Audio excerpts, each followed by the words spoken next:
entre deux mers, entre deux mondes, entre Orient et Occident, c'est l'histoire de la naissance d'une ville mythique, Alexandrie. Issue du néant, la cité idéale d'Alexandre le Grand en Égypte va être la plus moderne et la plus grande mégapole de l'Antiquité. Elle va compter jusqu'à 1 million d'habitants. Sa conception géométrique à une si grande échelle est une révolution de la pensée urbanistique. Alexandrie nous offre un modèle de géographie urbaine, obéissant à un plan orthogonal prédéfini. Des défis complexes y sont relevés, comme de construire sur l'eau une digue de plus d'1 kilomètre de long. Son port maritime réputé va occuper la première place du monde méditerranéen. Les marchandises affluent et la couvrent de richesses. C'était le plus grand souk de l'Antiquité. C'est un concentré du monde connu de l'époque. On trouve tout à Alexandrie. Y compris la culture, avec l'édifice le plus connu au monde, la grande bibliothèque d'Alexandrie. Elle va posséder jusqu'à 700 000 papyrus. Jamais autant de savants, d'intellectuels avaient été réunis en un même lieu. Partageant leur savoir au sein du premier centre de recherche scientifique international, le Museion. C'est une sorte de NASA bibliothécaire avant terme. La ville sera protégée par des murailles de plus de 20 km. Ce sont les plus longs remparts d'Occident. La muraille d'Alexandrie était, selon les normes grecques, énorme. Elle abrite entre ses murs le plus beau temple de la ville, le Sarapeion, dédié à un nouveau dieu qui rassemble Grecs et Égyptiens, Sarapis. De nos jours, cette colonne haute de 30 mètres est l'unique vestige d'Alexandrie antique encore debout. Les constructions royales vont offrir la 7e merveille du monde antique, le phare d'Alexandrie.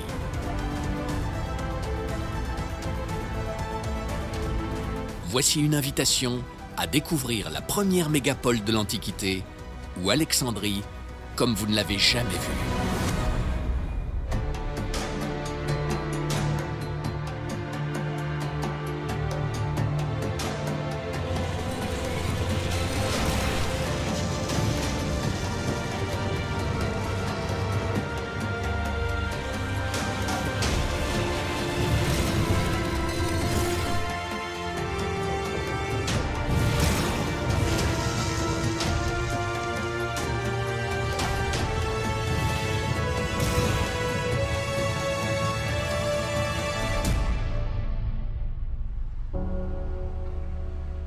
Aujourd'hui, Alexandrie compte plus de 5 200 000 habitants, qui font d'elle la 2e ville d'Égypte.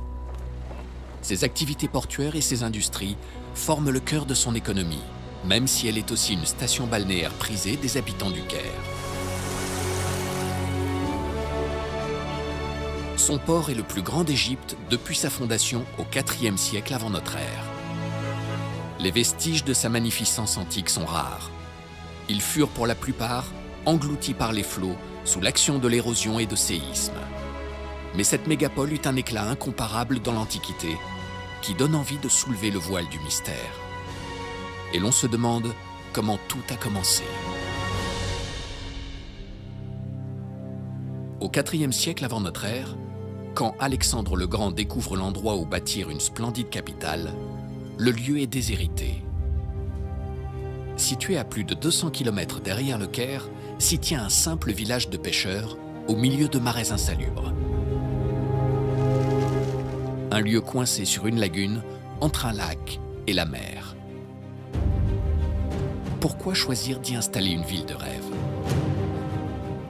Alexandrie va naître le 29 janvier 331 avant Jésus-Christ. La langue de terre sur laquelle la ville va être bâtie obéit à un choix très réfléchi d'Alexandre. La proximité de la mer présente un triple avantage. La ville sera toujours ravitaillée, elle pourra commercer au loin et servir d'échappatoire en cas d'invasion. D'autre part, la présence de l'île de Pharos s'insère parfaitement dans une doctrine militaire grecque défensive. Une île en avant-poste est un atout qui oblige l'ennemi à l'attaquer avant de conquérir la terre ferme. Alexandrie est placée entre deux étendues d'eau. Au nord, la mer Méditerranée, qui offre un débouché maritime à la ville, et au sud, le lac Mariotis ou Mariout, aujourd'hui asséché, qui constituait la porte d'entrée de l'Afrique, de l'Égypte et de la vallée du Nil. Je pense qu'il souhaitait relier beaucoup plus étroitement l'Afrique du Nord au réseau commercial de la Méditerranée. Nous allons découvrir le chantier étonnant de la construction d'Alexandrie. Assister à la naissance de la première ville d'Alexandre le Grand, la plus belle de toutes. Conçue d'un bloc et gigantesque pour correspondre à la vision de son fondateur. Dans un premier temps, les architectes ont tracé une croix. Ce sont deux très grandes voies qui se croisent. La principale, d'est en ouest, la voie canopique, est traversée par la voie nord-sud. Elles vont distribuer un réseau très ordonné de rues plus petites et perpendiculaires. La mégapole est divisée en arrondissements. La ville, avec ses quartiers et ses parcelles régulières, forme un parallélépipède de 5 km de long par 2 km de large, avant de s'étendre ensuite sur un périmètre de 20 km. Alexandre a choisi de construire la ville suivant un plan en damier. C'est la première fois qu'on a l'usage de ce plan en damier dans une cité d'une telle importance. À cet égard, Alexandrie nous offre un modèle de géographie urbaine, obéissant à un plan orthogonal prédéfini. Ce plan d'Alexandrie va servir de référence pour toutes les fondations de cités à l'époque hellénistique et même encore à l'époque romaine. Cette vision urbaine est absolument incroyable pour l'époque. La ville, issue du néant, est pensée dans son intégralité, immense, moderne et magnifique. Il est raisonnable de supposer que tous ces éléments furent édifiés en même temps.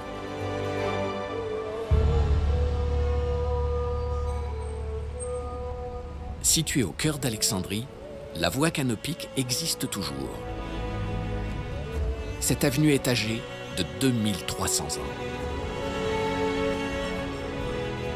Elle traverse la ville d'est en ouest depuis l'époque antique. C'est l'une des avenues les plus longues du monde.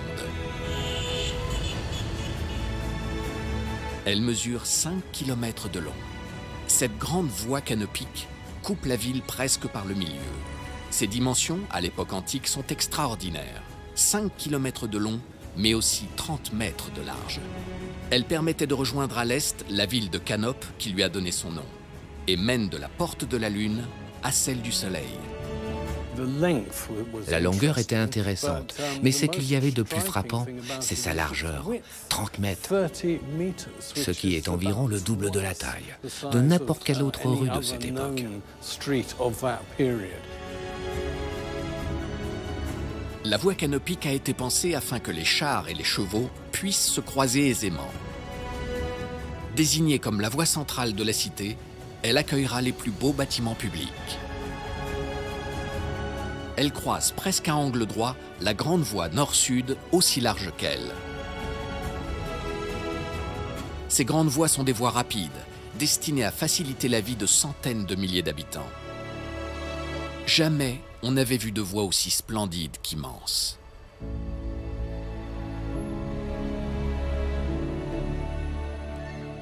La ville va sortir de terre, mais elle doit aussi répondre à une urgence, fournir de l'eau potable. Sur place, il n'y a ni source, ni rivière, juste des marécages. Plusieurs solutions vont se présenter alors. La première consiste à avoir recours à des puits et à des citernes. Ces puits peuvent atteindre 6 à 9 mètres de profondeur, mais ne dispensent de l'eau qu'à un petit nombre d'habitants. La deuxième solution est de tirer profit de la qualité du sous-sol rocheux, un grès dunaire aux étonnantes propriétés. Il est capable de capturer l'eau de la nappe phréatique. La difficulté est de remonter cette eau à la surface.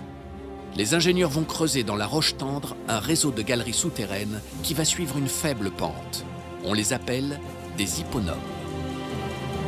Ainsi, ces galeries se remplissent d'eau naturellement. Et grâce aux puits qui les atteignent, l'eau sera fournie à tous en abondance.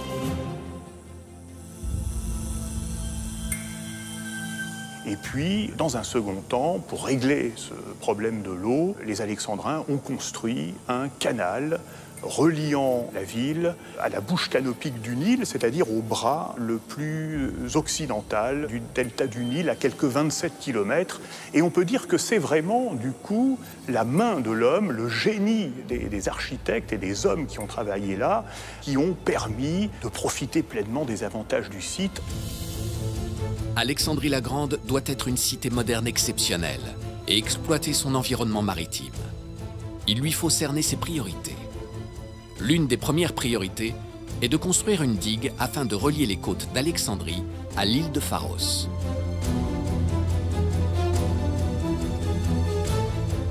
Le défi complexe oblige à construire sur l'eau et réclame de grands travaux. Cette île de Pharos sera bientôt célèbre dans le monde entier grâce au phare d'Alexandrie qui y sera construit et lui doit son nom. À notre époque, cette digue antique n'est plus visible. Les alluvions, le sable et la terre l'ont recouverte et l'urbanisation a fait le reste. D'ailleurs, la côte d'Alexandrie est très différente de l'époque antique.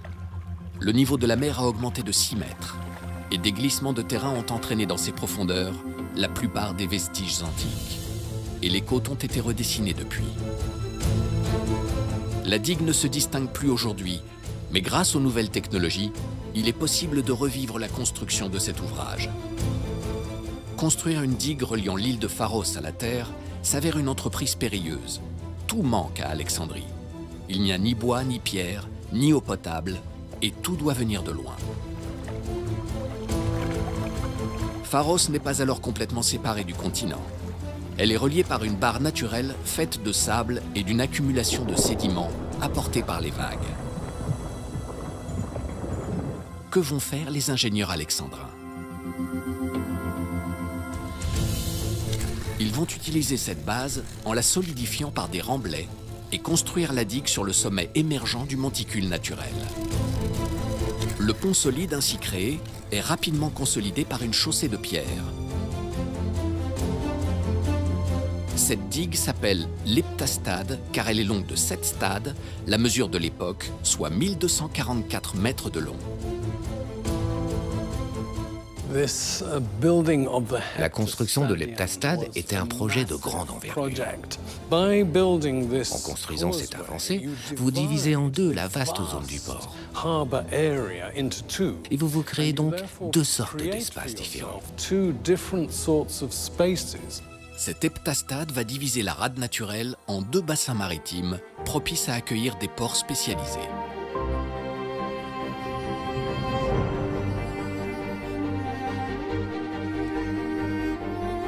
Le port d'Alexandrie présente de nos jours une nouvelle physionomie. L'ancien grand port antique de commerce accueille aujourd'hui une flotte de pêche. À ce jour, le port sur la façade maritime d'Alexandrie est l'un des plus grands du monde.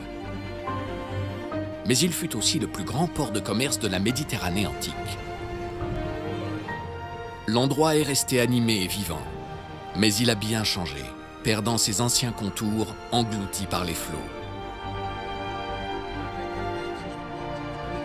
De toutes parts, Alexandrie est entourée d'eau. Son histoire se confond avec celle d'une histoire d'eau. Cette situation unique entre mer et lac a été exploitée. Avec plusieurs ports tournés vers la mer et vers les terres de l'intérieur. Pour commencer, le bassin maritime d'Alexandrie offre 2 parties, depuis qu'il est séparé en son milieu par l'heptastade. Sur cette digue, 2 ouvertures aménagées permettent de passer de l'une à l'autre. Le plus grand des bassins à l'ouest, nommé Port Eunostos, accueille un port militaire d'une grande capacité. L'île de Pharos le protégera de la violence des vents du nord qui soufflent aux 2 tiers de l'année. Le port militaire va abriter des centaines de trières. Et le moins étendu des bassins, à l'est, appelé Grand Port, héberge un port civil et marchand et accueille aussi les navires royaux d'apparat. En dépit d'une approche difficile de la côte, la pointe du cap Lokias et l'extrémité est de l'île de Pharos en font un bassin presque fermé. Avec ses eaux plus profondes, ce grand port est en mesure d'accueillir les vaisseaux de haut tonnage d'une flotte commerciale. Grâce à cette excellente position maritime, Alexandrie va pouvoir communiquer, échanger et faire du commerce avec tous les marchés grecs de la Méditerranée. En construisant, en particulier le port commercial, vous attirez des commerçants de toute la Méditerranée. Mais la clé, pour comprendre Alexandrie, est de saisir combien elle était incroyablement cosmopolite. C'était un carrefour commercial, un lieu qui attirait des gens d'aussi loin, à l'ouest, que le sud de la France, mais qui venaient surtout de toute la Méditerranée. Les populations qu'on pouvait croiser dans le quartier des ports étaient extrêmement diverses. Il y avait des Occidentaux, des Romains, des Gaulois, des Ibères, et puis des Orientaux, des Syriens, des Perses ou encore des Arabes. Alexandrie, c'était le plus grand souk de l'Antiquité. Les Grecs, c'était des commerçants par excellence. C'était leur vraie religion, c'était le commerce. Pas seulement marché matériel, mais aussi marché spirituel, intellectuel. On échange des denrées, mais on échangeait aussi des idées, des idéologies, des religions. C'est le concept même du marché. C'est un concentré du monde connu de l'époque. On trouve tout à Alexandrie. Mais avant cela, le succès est bel et bien venu d'ailleurs. Il est venu de l'intérieur. Dans ces eaux calmes, à l'ouest, un port sur le lac a été construit, et il va être essentiel. Le lac est relié au Nil, la principale voie de communication du pays. Le Nil dessert toute la haute et basse Égypte, et l'emprunter revient à commercer non seulement avec l'arrière-pays, mais aussi grâce à ses multiples canaux, avec toutes les provinces d'Égypte et le reste de l'Afrique. Les marchandises affluent vers ce port lacustre, rapidement relié ensuite par un court canal au port maritime. Il est très vite, très dynamique et de loin le plus animé. D'Afrique arrivent l'or, l'ivoire, des plumes d'autruche et même des bêtes sauvages. De la péninsule arabique, on a des parfums, de la myrrhe et de l'encens. On a des épices et des aromates qui viennent d'Inde et même de la soie de Chine. Grâce à ces ports, la ville se trouve au centre du commerce de la Méditerranée, au carrefour de l'Orient, de l'Occident et de l'Afrique.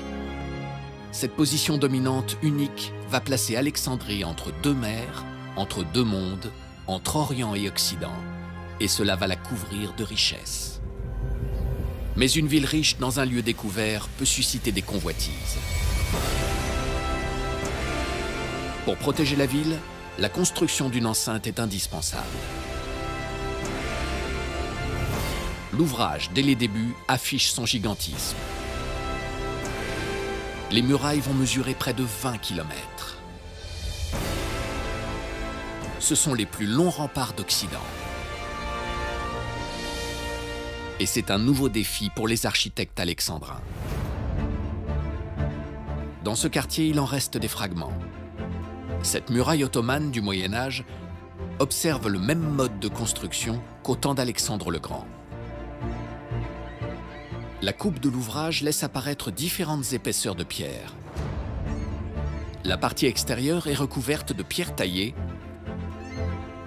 alors que le centre de l'ouvrage est constitué de briques. Ce noyau en briques servait d'amortisseur. Il absorbait les impacts ennemis. Le tracé de ces murailles est mal connu. Elles ont évolué et furent détruites au IXe siècle. Mais on estime qu'elles devaient mesurer 16 à 20 km et délimitaient une surface de 1000 hectares. Ces murailles vont impressionner tous les peuples de la Méditerranée.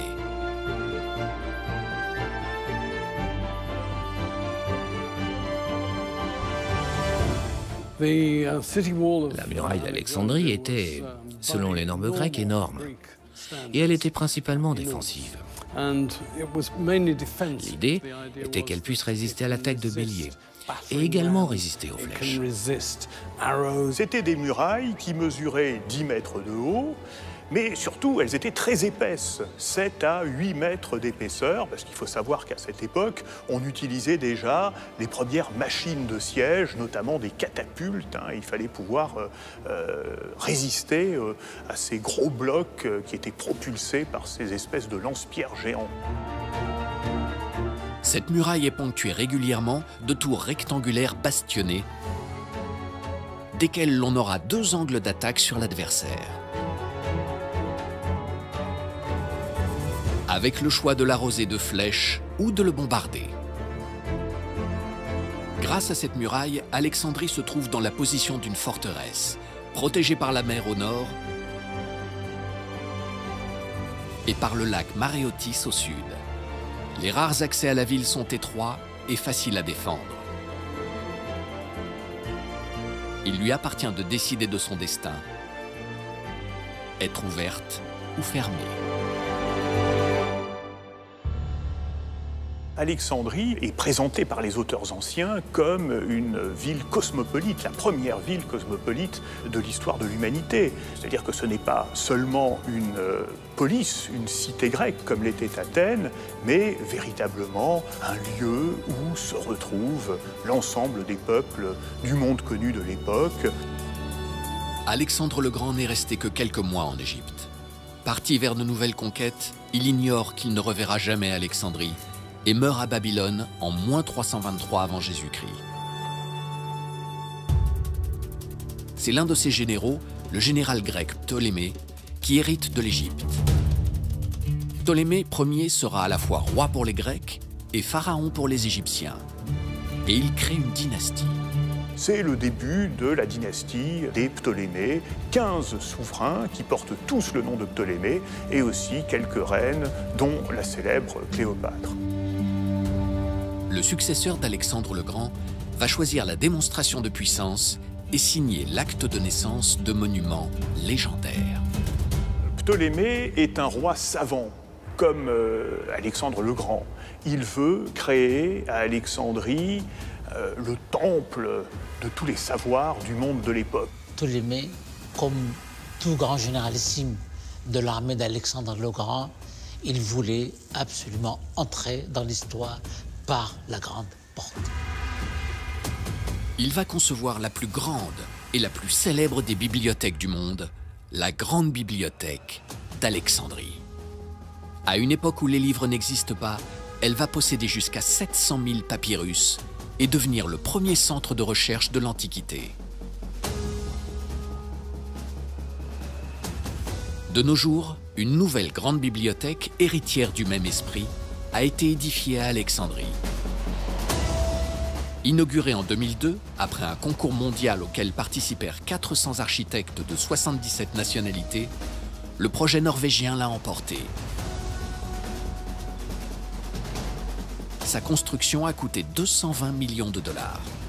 L'édifice, de conception ultramoderne, peut accueillir 8 millions de volumes. Mais revenons à la création de son ancêtre. À ce jour, nul ne connaît véritablement l'emplacement de la grande bibliothèque d'Alexandrie. La densité du tissu urbain contemporain exclut la possibilité de mener des fouilles archéologiques.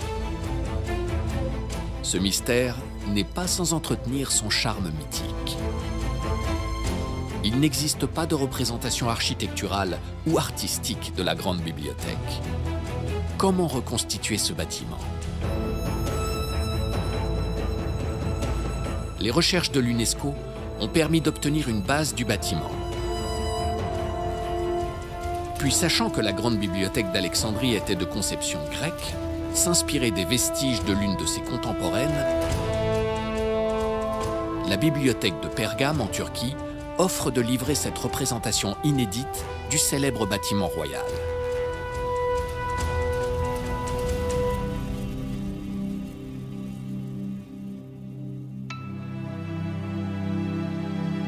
Strabon, géographe et historien antique, a eu la chance de s'y rendre au 1er siècle avant Jésus-Christ et nous en a délivré quelques secrets.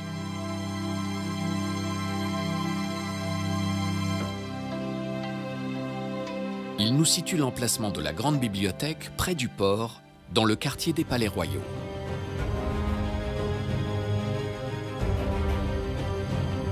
Et l'on s'adresse en priorité aux navires pour recueillir le savoir encyclopédique qu'elle doit conserver. Ces rayonnages sont prêts à accueillir des milliers d'ouvrages du monde entier afin de constituer ce centre de la mémoire universelle. Il n'y a pas de précédent à cela. Et les souverains, la dynastie des Ptolémées, ils ont eu différentes manières de persuader les gens de les donner. Et quelquefois, c'était presque sous la contrainte. Parce qu'elle obligeait les navires amarrés dans le port de livrer les manuscrits qu'ils avaient dans leur cale, et avec la promesse de le leur rendre une fois copiés. Mais parfois, c'était en les achetant. Ptolémée III, par exemple, a versé aux Athéniens une très grosse somme d'argent pour acheter des copies des pièces de théâtre, d'Échille, de Sophocle, d'Euripide et bien d'autres récits. Mais cela aurait été apparemment une source de conflit. Ptolémée aurait gardé les originaux et n'aurait rendu que des copies aux Athéniens. La bibliothèque va contenir rapidement 200 000 rouleaux dès ses débuts, puis 400 000 sous Ptolémée II et 700 000 à l'époque romaine. Les savants s'y rendent volontiers pour compléter et comparer leurs recherches. À partir de ce moment-là, eh bien, les chercheurs, les traducteurs venaient des quatre coins de la planète pour vivre, travailler à la bibliothèque d'Alexandrie. Et c'est ainsi que la bibliothèque était le centre par excellence de la culture du monde. Il y a des rouleaux non mélangés qui contiennent une œuvre entière par rouleau et des rouleaux mélangés, avec seulement un livre ou tome d'une œuvre par rouleau. Il n'était pas fait de papier mais de papyrus, une fabrication à base de lamelles de roseaux entrecroisées puis compressées. Le mot anglais, paper, et votre mot français, papier, viennent finalement du même mot, papyrus. Et c'est donc la plus grande contribution de l'Égypte à la civilisation écrite. Car c'est sur un papyrus que l'on trouve des documents remontant à moins 3000 ans avant Jésus-Christ. Les livres, à cette époque, ne se présentaient pas comme aujourd'hui, avec une reliure et des pages que l'on tournait. Il s'agissait de volumes ou de rouleaux de papyrus qui étaient enroulés autour d'une baguette en bois. On devait les dérouler pour les lire. Alors forcément, le texte qui était retranscrit sur ces rouleaux était assez limité. C'était un chapitre d'ouvrage. Enfin, ça correspondait à un chapitre de nos ouvrages d'aujourd'hui. Outre la conservation et la copie de rouleaux, le rôle de la grande bibliothèque est de favoriser l'étude, l'échange et la comparaison de grandes œuvres sur une variété de sujets. Histoire, fiction, religion, science. Elle sert aussi de lieu de conférence. La grande bibliothèque est unique en son genre, réussissant l'exploit d'être un véritable temple universel du savoir et de la recherche. Les concepteurs de ce projet voulaient un projet universel à l'image même d'Alexandre le Grand.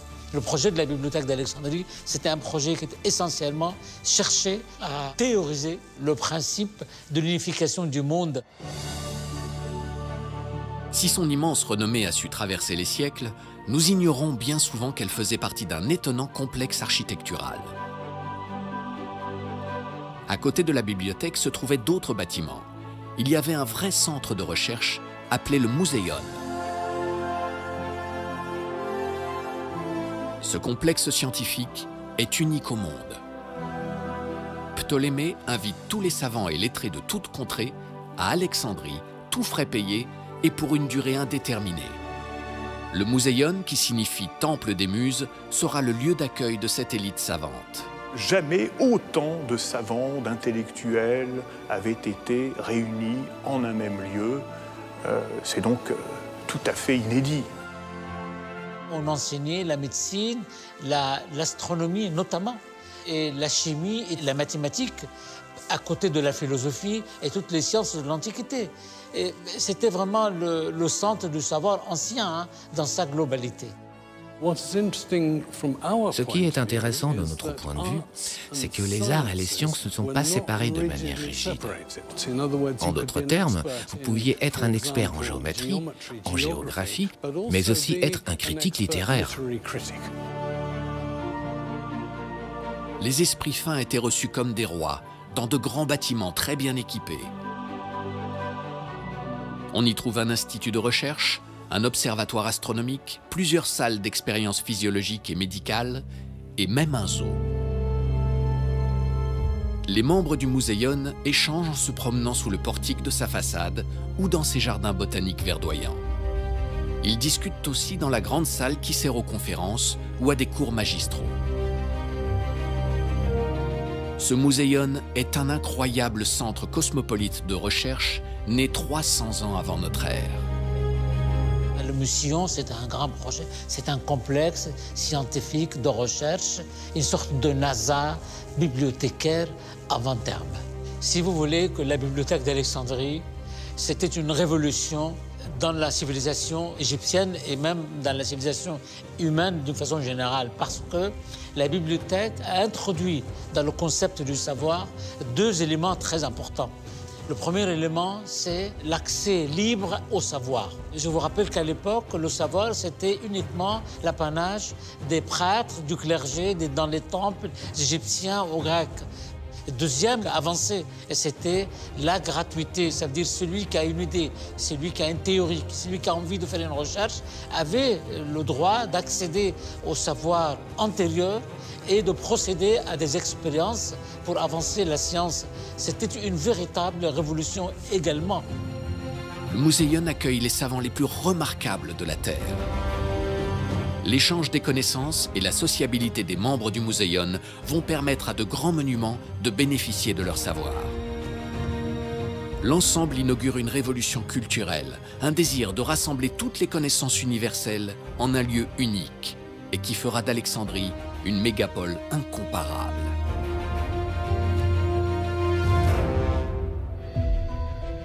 Et cette révolution culturelle est en marche. Le peuple n'est pas laissé pour compte. Il va avoir droit à sa propre bibliothèque, une petite sœur de la grande. À cet endroit, dans ce quartier populaire au sud de la voie Canopique, se trouvait le plus beau temple de la ville, le Sarapeion. C'est l'un des rares lieux de l'Alexandrie antique que l'on situe précisément.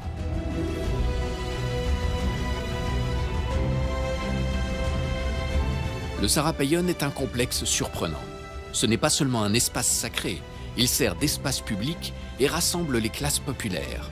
Un lieu parfait pour y installer une annexe de la grande bibliothèque.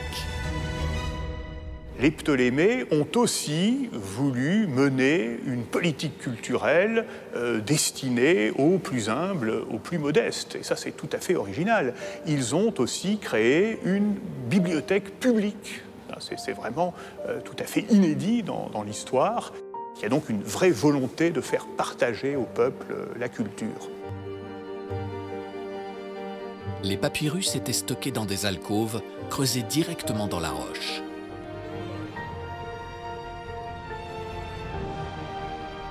Cette petite annexe de la grande bibliothèque royale accueille en réalité ses rebuts, les doubles ou les copies de moindre qualité. Son grand mérite est de s'adresser à tous, contrairement à la grande, exclusivement réservée à la famille royale et à l'élite savante. Elle dévoile les grands auteurs à la population grâce à des lectures publiques. Le Sarapeion abritait plus de 42 000 papyrus. Cette bibliothèque publique va plaire. On vient s'y cultiver en même temps que l'on se rend au plus grand temple de la ville. Désireux d'unir Grecs et Égyptiens, les souverains grecs ont créé de toutes pièces un nouveau dieu, Sarapis. Avec ce temple royal qui lui est dédié, le Sarapeion, dont il reste miraculeusement des traces. Ces vestiges ont été rassemblés dans ce musée archéologique de plein air. Le temple monumental a été conçu sur une colline artificielle. Il faisait office d'acropole excentrée dans cette partie la plus densément peuplée de la ville. Les Alexandrins des classes populaires s'y réunissaient voilà 23 siècles.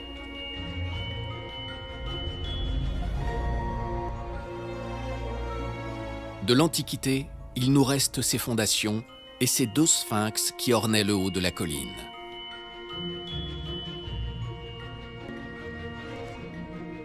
Mais également cette colonne de 30 mètres de haut qui est une rareté. La colonne de Pompée est le seul vestige d'Alexandrie antique encore debout. Au IVe et IIIe siècle avant notre ère, elle n'existait pas. C'est le Sarapeion, un sanctuaire, qui est ici édifié. Au départ, c'est un simple autel dédié à Sarapis. Il va laisser place à un temple dès le IIIe siècle avant Jésus-Christ, qui deviendra un somptueux monument à l'époque romaine, loué pour son exceptionnelle beauté.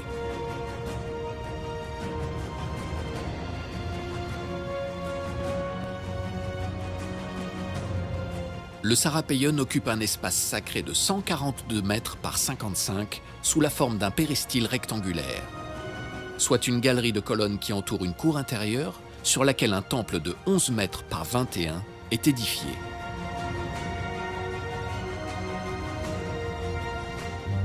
Un auteur du IVe siècle nous décrit le Sarapeion comme un monument d'une beauté resplendissante avec son toit d'or et de bronze.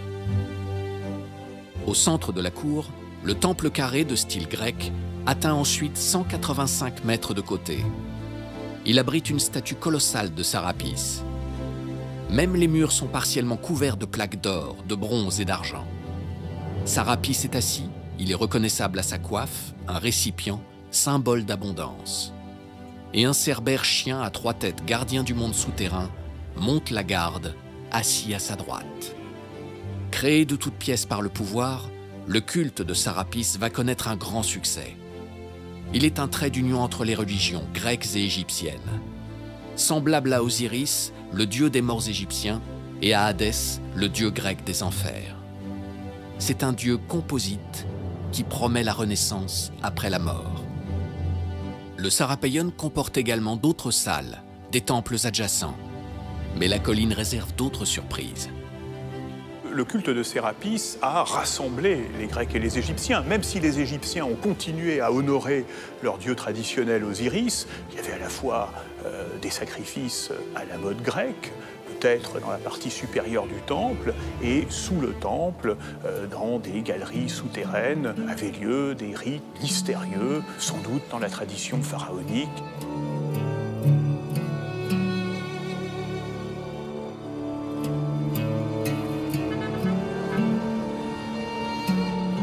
Si les habitants se nourrissent spirituellement, ils ont aussi besoin de se nourrir physiquement. La production agricole du territoire alexandrin doit permettre d'alimenter la population de cette ville sans cesse croissante. Et l'on invente des machines à eau. La plus ancienne de ces machines à eau est le chadouf, un appareil à bascule utilisé dans toute la vallée du Nil depuis 2000 ans et né en Mésopotamie 1000 ans plus tôt. Il sert à puiser l'eau d'un puits ou d'une citerne. Encore aujourd'hui, il est utilisé. Plus sophistiqué est le sakié, conçu au IIIe siècle avant Jésus-Christ. Sur une roue en bois verticale est fixée une chaîne sans fin munie de pots à eau de terre cuite à large ouverture. Une roue horizontale actionnée par un âne ou un bœuf entraîne un mouvement circulaire de la roue verticale. Plébiscité, les sakiés parsèment les champs à l'époque des Ptolémées. Mais la plus belle des inventions en matière d'irrigation reste incontestablement la célèbre vis d'Archimède, inventée au IIIe siècle avant Jésus-Christ. Le savant de Syracuse correspondait avec Ératosthène, le directeur du Muséion, et l'on pense qu'il lui aurait livré cette extraordinaire invention fondée sur la rotation d'une hélice protégée par un cylindre de bois. Cette hélice est inclinée et immergée dans l'eau dans sa partie inférieure. Elle tourne sur son axe sans fin, sans avancer ni reculer. Capable de remonter le liquide dans chaque partie de spirale à grande vitesse, puis déverser l'eau à l'ouverture de sa partie supérieure. La vis d'Archimède parvient à élever l'eau très rapidement et c'est en cela qu'elle va être révolutionnaire. Son usage va permettre d'étendre considérablement l'irrigation à des zones jusqu'alors inatteignables par les crues du Nil. En résolvant le pompage de l'eau, cette invention va accroître la fertilité des terres. Les productions céréalières vont augmenter et les exportations en profiter. Après un siècle d'existence, il devait y avoir entre 400 et 500 000 habitants à Alexandrie, peut-être jusqu'à 1 million au début de l'époque romaine. Alexandrie, c'est véritablement la ville la plus peuplée de l'époque hellénistique. Elle ne sera dépassée que par Rome au 1er siècle de notre ère. Mais au IIIe siècle avant Jésus-Christ, une naissance est très attendue, celle de la 7e merveille du monde antique, le phare d'Alexandrie. Une tour à feu haute de 135 mètres qui va fonctionner jour et nuit, 7 jours sur 7. Le plus légendaire des monuments d'Alexandrie, prêt à illuminer son port pendant près de 17 siècles. Le phare s'est effondré définitivement il y a 600 ans. Mais sa localisation ne fait aucun doute, contrairement à d'autres édifices antiques.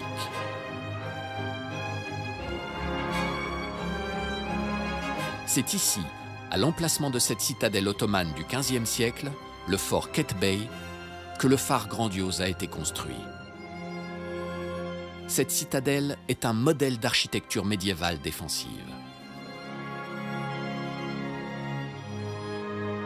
L'emplacement était idéal et le phare, effondré un siècle plus tôt, après un séisme, s'était noyé dans la mer, ne laissant que quelques pierres sur place.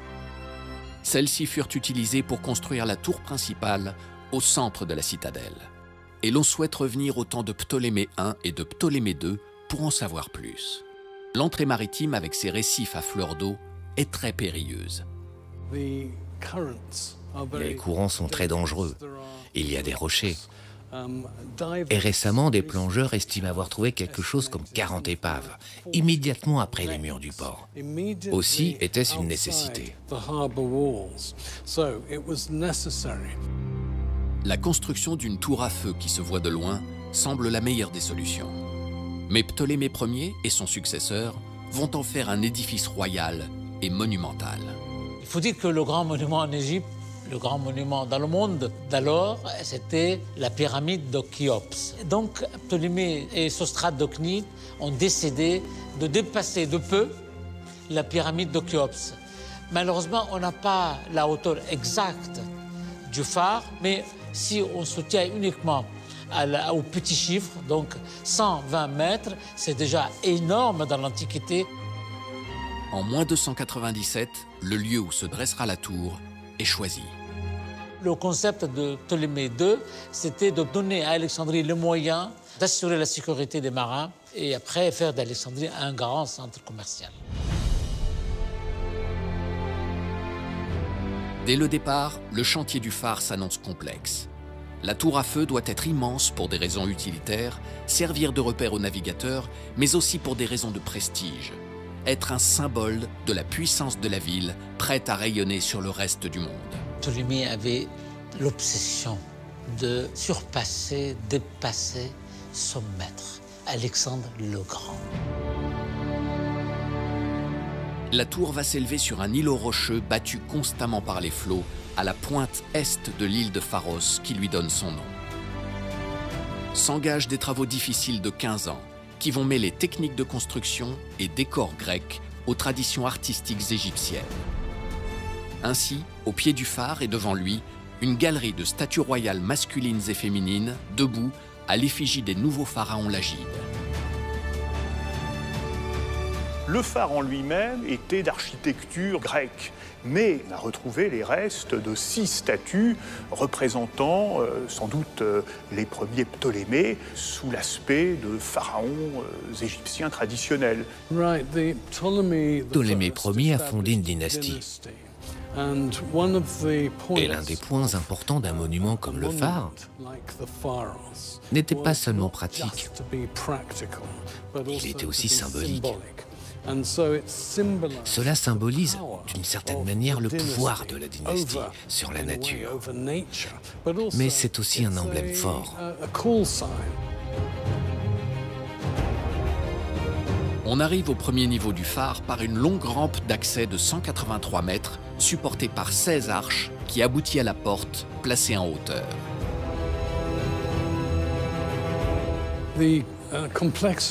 La complexité du site devait être immense, en raison de la difficulté de livrer des matériaux à 7 km de la terre ferme. Et puis, il fallait maintenir une plateforme stable. Le très gros œuvre, au sens littéral, était fait par des esclaves, sans doute d'origine égyptienne. Le phare est construit en pierre blanche, un calcaire local issu d'une carrière proche de la côte. Sa particularité est de durcir au contact de l'eau. Vous savez, l'hiver alexandrin est un des hivers les plus violents en Méditerranée. C'est terrible ici. Les pierres, soit des pierres résistantes aux assauts des vents terribles. Le phare est resté presque 1000 ans debout, ce qui veut dire qu'il a été très bien construit et préservé. Néanmoins, les parties à risque comme les angles du bâtiment et les encadrements de portes et fenêtres sont en granit d'Assouan, venu de Haute-Égypte. Les blocs ont été assemblés grâce à une technique de rainurage dans laquelle on a coulé du plomb fondu qui sert d'amortisseur entre les pierres.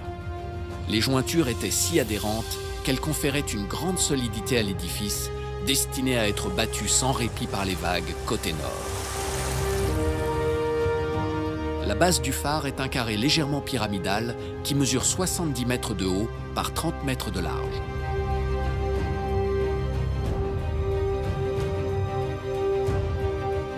Au centre, une terrasse, protégée par une rambarde de plus de 2 mètres de haut, dévoile le deuxième étage, octogonal, qui mesure l'exacte moitié de l'étage précédent. Cela se répète au dernier étage, circulaire, avec un espace de 9 mètres de large.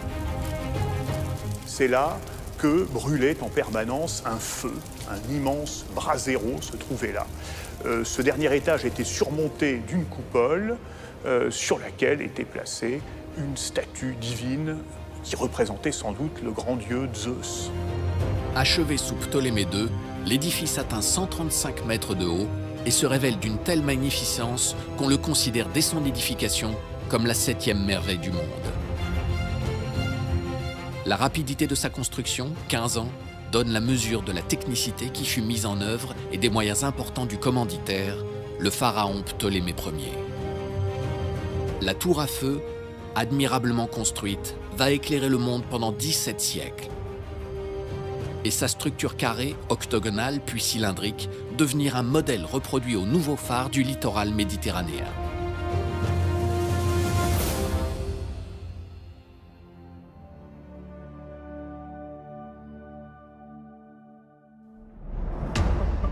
Après 15 années d'un travail titanesque de construction, le phare est magnifique.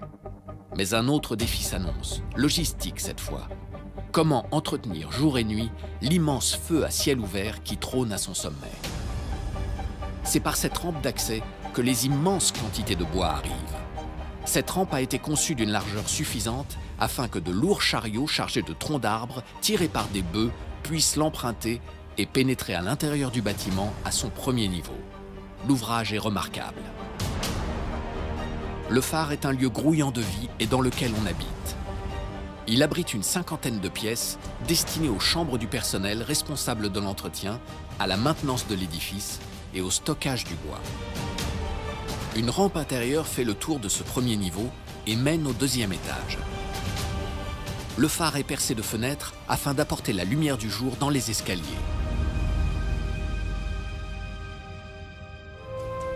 Si les chargements ont dû être en partie manuels, il est probable qu'un système de machines élévatrices ait été mis en place au centre de la tour pour gagner les étages supérieurs et entretenir le feu permanent.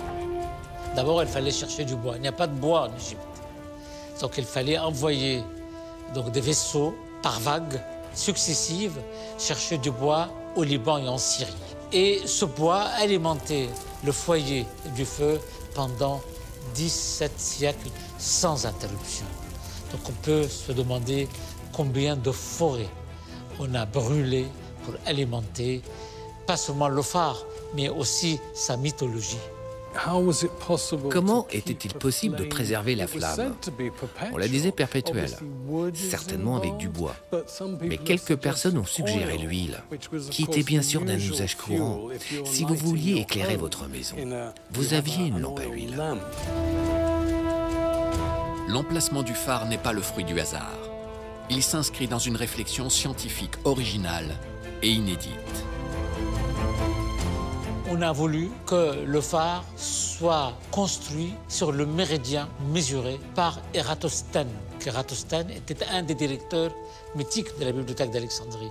Ératosthène est parvenu à mesurer le méridien du monde et qu'on voulait que le phare d'Alexandrie et le colosse de Rhodes soient construits sur ce qu'on appelait l'axe du monde. Et on va appeler plus tard cet axe le méridien d'Alexandrie. Le phare d'Alexandrie, symbole de grandeur et de magnificence, va illuminer le monde de la Méditerranée jusqu'au XIVe siècle, avant que plusieurs séismes n'aient raison de lui.